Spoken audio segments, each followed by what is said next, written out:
Yeah, I keep on forgetting.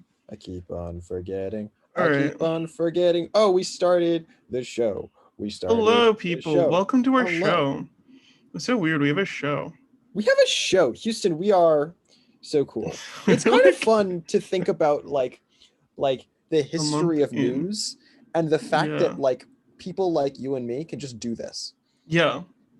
We have Like when you think about time. like We can previously, just be like, yeah, hey. for the vast majority of time, it would be completely impossible for us to just like decide to have a show and then just Right. have a show. Yeah. You just do that. Yeah. Like And that's people can pretty like cool. watch us, you know? Yeah. Like we don't get many views. We get like at least 20 views. Yeah. Like that's 20 people. People who don't know us can just like Right. listen to our views across the entire English speaking world. Right. And it so long as they're interested in hearing us and we're interested in talking, like that can just happen. Yeah. Which is And it's very crazy. cool. Yeah. But, and here's where we transition. What's also true is that Okay. we are being spied on Oh yeah, we're being when watched. we are being watched. Okay. And Yeah. so it's important, given that we're being watched, to Yeah. know Kablumski, who's watching you. Wasn't that cool? Wasn't that a cool It transition? was a cool transition. Kablumski, who is watching you? Well, the answer is Avril Haines, this lady. Hello. She is watching you. That woman right there. She's watching you. Scary. She is Big Brother, and it's important, therefore, to know who she is. Okay. Okay. So she obviously is very well qualified. She got confirmed with like 8410, something crazy like that. Literally 8410 Senate vote on Wednesday night. So she's like, it's not close. She's very clearly very qualified, very much like has the credentials required to do what she's doing. Mm-hmm. She was the assistant to the director of the CIA for a Yeah. while. She's clearly qualified. There's no question about that. It's also true that she's the first woman, I believe, to have this position, which is also kind of nice, I guess. But what's also true is that she is problematic. She has Mm-hmm. worked for Palantir Technologies. For those who don't know, Palantir is it's a private company, but they're the company who is, I think, more than any other company, responsible for a lot of the most terrible atrocities that have happened at the border, the Mexican border.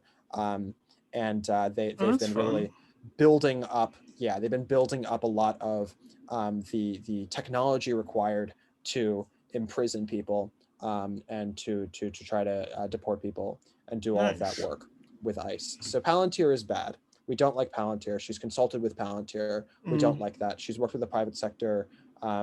Not quite to the same degree as some others that we've discussed previously, but she's not great in that sense. That said, she's also not Richard Grenell. And for those who have not watched our episode about Carnegie Mellon and my hatred for Richard Grenell and my disgust for the actions of Kieran Uh, Skinner, Dr. Kieran yes. Skinner, you should watch that episode because I fucking hate Richard Grenell. Richard I Grenell was I the old remember director of Dick. national intelligence. Fucking Dick. He is the worst. I hate Dick. So let's be clear. As a general rule of thumb, I Mm-hmm. don't like it when people spy on me. But if someone's going to spy on me, I'd rather it be Avril than Dick, because Sure. Sure. Dick Grenell, literally, for those who don't remember, was trying to steal the fucking election, Right. right? Straight up after it was clear that Biden won, was just walking around with no mask, which is, by the way, for those who are counting, against Carnegie Mellon policy. Sure. And if I did that, right, if I showed up on national television with no mask on while while in a large crowd of people, let's clarify, I would be kicked out of school. Sure. But when Richard Grenell does it, it's totally Gucci, no worries, don't worry about it. Even though obviously he's in a leadership position at Carnegie Mellon, and I am in less of a leadership position at Carnegie Mellon. My only leadership position at Carnegie Mellon used to be secretary of my frat, because I'm a frat bro. But then I decided that I'm no longer a frat bro, and I was kicked out of my frat, which is a completely different conversation Story entirely. for But the point another is, a episode. story for another episode. The point is, if we're going to be spied on, I think she's a better person to spy on us. However, let's be very clear that she is very scary on issue on the matter of immigration.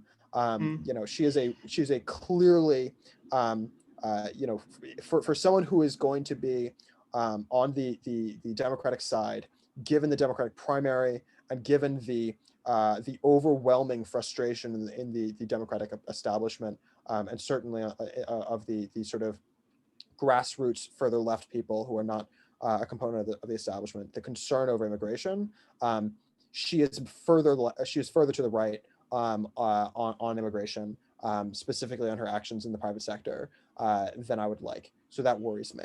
And we'll see how exactly that manifests, but it definitely worries me there. In terms of her work with the CIA, obviously for the vast majority of it, we don't know, right? Which is kind of part of the problem of the CIA. So we don't really know all of that. But yeah, I think that she is certainly qualified, and terrifying. Qualified and terrifying. Qualified and terrifying. Two interesting adjectives. Yeah, and I stand by both of them. I usually, as a general rule of thumb, I do stand by most of the things that I say, but I stand by both of those things that I just said. This is true. You're very good at saying things and standing by them. Even after time. Even after time. Yeah. Yeah. A case you made that makes me a stubborn little piece of shit. But yeah. I think you are. Oh. Yeah. Okay. Thanks, Houston. I think you are. All right. Do we have other things to discuss in this episode or no? Do we want to talk about being watched? I feel like that's interesting. Sure, let's do it. Okay. So, how do you feel about it? I don't love it. You don't love it? No, I don't love it at all. So for context, I have a minor in cybersecurity and international conflict. So I'm more focused on cybersecurity than I am on most other issues of international conflict and international sort of relations. I think that there's a real problem with the way that the U.S. government is approaching and to be clear, Avril's not going to do anything to change this at all. I think there's a real problem in that we assume that spying is the assumption. Right now, the United States is transitioning from being the best spies in the world to being the second, maybe third best spies in the world. So we've had a real fight with China. An example is the TikTok sort of fight, which it's now owned partially by Oracle. And what's important in that context is that the spying component of TikTok is now basically owned and run by Oracle. And so Larry Ellison, the leader of Oracle, is, you know, for a long period of time been very invested and very involved, and has had multiple. He also owns Virgin, which is a space company that has been heavily involved with our military. You know, he has good ties with our military, right? So from a perspective of spying, it's pretty clear that TikTok is now under the control of the United States. I think that there's a sort of a broad misunderstanding among the public where we assume that the spying done by a Microsoft or done by an Apple or done by Google or done by a Facebook is a separate form of spying and is like distinct from the spying being done by the government. That's just not true. No. It never really was true, and it's just not true now. Yeah. The same exact data that they're using to spy on you in order to sell you ads, which is the ultimate goal, of course, of something like a Facebook or a YouTube. That exact same data is also being shared with the U.S. government. Sure. And I don't even say that, like, there's a sense in which, you know, some countries make the mistake of thinking of our for-profit companies as being simply an extension of the U.S. military. So North Korea is an example of that, right? When we think about like the attack on Sony, they're obviously, from our perspective as Americans, when you attack Sony and you try to ensure that The Dictator doesn't come out, which was a subpar movie, it wasn't very good at all, but it was a subpar movie making fun of Kim Jong-un, the leader of North Korea. Sony is a South Korean company, right? And so they were trying to go after South Korea, and they did that by going after Sony, which makes some degree of sense. Isn't Sony from Japan? I'm sorry, you're totally right. Yeah. Yeah, my bad. But the point is that they're on the same sort of side as South Korea. They're on the same side as America. They're clearly sort of a though not literally a Western company, they're a Western power. Right. They're the Sure. entity of the Western power. They're in that sort of block. And so, they were attacked. And from the perspective of North Korea, that's sort of a same as attacking the country. They think of that as being simply, they obviously all of their corporations are controlled exclusively and literally Yeah. by North Korea, Sure. by Kim Jong Un. And I think that there's a mistake that we create in that we assume that like the control of something like a Tencent, which is partially literally controlled and partially literally owned by the Chinese government. That's an important step in terms of the interaction, I think, in terms of like how they operate fiscally. But I Mm-hmm. don't think it's an important distinction in terms of the way they operate from a militaristic perspective, in terms of how they operate from the perspective of who's actually getting the spying apparatus behind them. The truth is that like when we're talking about Facebook, when we're talking about Google, when we're talking about any of these companies that are American, they're American companies and they're expected and they do act that in that context. Sure. Right? When we're talking about Amazon, and the truth is like this is scary for a number of reasons. It's scary from the spying perspective. It's also scary because frankly, part of the reason that like Amazon and Facebook and all of these companies aren't taxed, right, like at all, part of that reason is because, and part of the reason they're able to get so many great subsidies, so part of the reason they're able to get all blah, blah, blah, blah, is because the government doesn't really want to fuck with them, because the government completely relies on them to be able to do their spying, which is really important for them from a national security perspective. So yeah, all of this is really scary.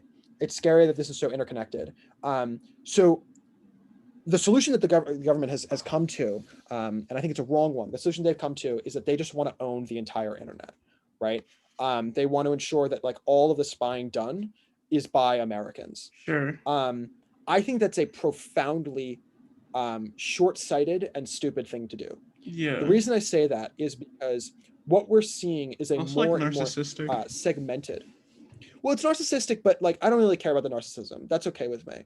I'm a narcissist too. That's okay. What I'm concerned about though is that it's segmenting the internet, and the effect of that is that like when we talk about the Chinese internet, it is drastically more distinct from the U.S. Internet than even it was, and it was never like the same, right? But it's even more distinct than it was 10 years ago, 5 years ago. And that concerns me. It concerns me that we're seeing Russia, we're seeing China sort of building up their own internet separate from ours, which is building up their ability to spy on their own citizens, yes, but it's also particularly in Africa. China is investing a lot more into Africa these days than we are, both economically and also security-wise, which is obviously related. They are going to be the ones most likely who are able to build up the companies that end up providing internet access and providing social media access to the totality of Africa. And my concern is that if and when that happens, and if and when it ends up being like a Tencent, ends up being something that is controlled by the Chinese, we're going to see the spying apparatus of the United States very quickly eclipsed by China in Africa. And quite frankly, that's the place that's going to matter in the next 50 years from a spying perspective, because that's the place, as climate change gets worse and worse, that we're going to have a huge refugee crisis. And that refugee crisis is going to result, unfortunately, in a lot of terrorism on the one hand, and it's also, of course, there's going to be a lot of economic development, right? So it does matter from an economic development from a trade perspective, but it's also going to be a place that I think is going to be the basis, unfortunately, of the future wars.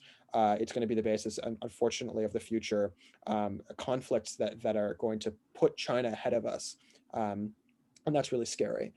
So I think that the better alternative would be simply to say that spying is going to be like not okay under US codes. And if we did that, and particularly if we did that while simultaneously investing much more heavily in Africa, to ensure that, like, it's our companies who are providing internet, it's our companies that are providing access to social media. If we did that productively in both South America and Africa, and I think we'll probably win in the South America. That's, again, it's likely to stay in our field of influence. If we did that successfully, I think that we'd be in a much better position, just by simply decentralizing, simply ensuring that there's less spying going on writ large in our own companies, which would build up our ability to work across Europe and work across the developing world as well. Oh, interesting. I didn't know anything about spying prior. So that's spying. So yeah, she's a spy. Like, there's no question. Again, we don't know exactly what she spied on. We don't exactly know what she's done in her past. We know literally what her positions were, but we don't know what she actually did in those positions. And so it's cause for concern. I don't think that she specifically is cause for concern, but the more existential fact that people like her exist is cause for concern. Okay. Well, we'll keep you updated if you need to know anything else about spies or cybersecurity. And yeah, if you like what you see here, follow us on Facebook, Twitter, Instagram, TikTok. Like, subscribe, share, comment, and we'll see you next time. You said every single one except for YouTube. Oh. You said like us on everything like and but subscribe. YouTube. Yeah, but you said like and subscribe everywhere but YouTube. All right, well, like and subscribe here. You're here. Like the video and press the subscribe button. It helps us out, makes us grow. It helps us out a great deal. And more people will be able to see our show, which we talked about in the front of this episode, I think. That's how math works. Yeah. All right. So see you next time. Bye.